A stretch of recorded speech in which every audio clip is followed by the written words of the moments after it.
Well, with COVID-19 vaccines widely available, more people are venturing out into the nation's airports for the first time in over a year. Brock Turner explains how the restart of travel is already looking different. While reminders of the last year remain, welcome to Indianapolis International Airport. Please take care before you take off. Wear a face covering or mask. Practice social distancing. The lines and increased activity are signs summer travel is about to take off. Jerry Huntsman was one of many passing through the Indianapolis International Airport this week. He and his family are traveling to Denver to celebrate their daughter's graduation from IUPUI. He flew last summer to Maine, but says he noticed one big difference before even making it past security. There's a lot more people now than there was then.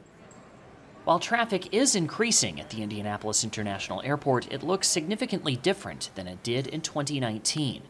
Leisure travelers are returning quickly, but that can't be said for more lucrative business travelers. And large legacy carriers have taken notice, offering routes to more leisure destinations.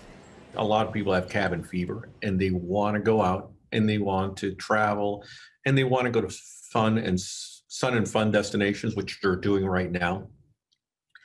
And that's driving a lot of our travel. The leisure travel is driving most of our travel right now. The business travel is a very small component. It'll continue to grow and stabilize. Rodriguez believes up to 25% of pre-pandemic business travel could never return. But he says the airport is no longer in as dire of a financial situation as it was this time last year. It's just serving far fewer passengers. We're back to business as usual for a smaller footprint of an airport, for lack of a better term. You know, we almost had 10 million passengers, and we were expecting 10 million in 2020. We almost had 10 million in 2019. So we're probably operating right now an airport that runs about 5 million passengers a year. While the number of passengers flying through U.S. airports is nowhere close to pre-pandemic levels, leisure travel is driving the increase. Airlines serving those customers are likely primed for a quicker recovery, according to experts. That's good news for Indy's newest carrier. Here at Sun Country, we're an exclusively leisure airline. The Minneapolis-based carrier began its first scheduled service to Indianapolis this week and plans a route to Orlando later this year. These new routes are only possible due to the increase in leisure travel.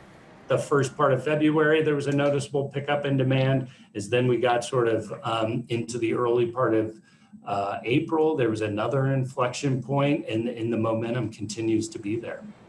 While Whitney admits traffic on his airline hasn't returned to pre-pandemic levels just yet, demand is increasing by the day. But we're definitely in a different place today than we were, 3 months ago, 6 months ago, 9 months ago, and a year, certainly.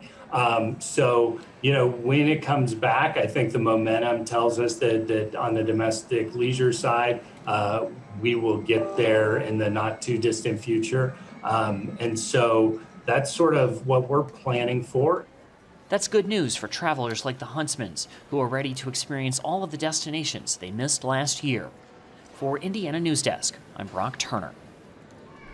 Rodriguez estimates it could be 2024 until international traffic returns to pre-pandemic levels.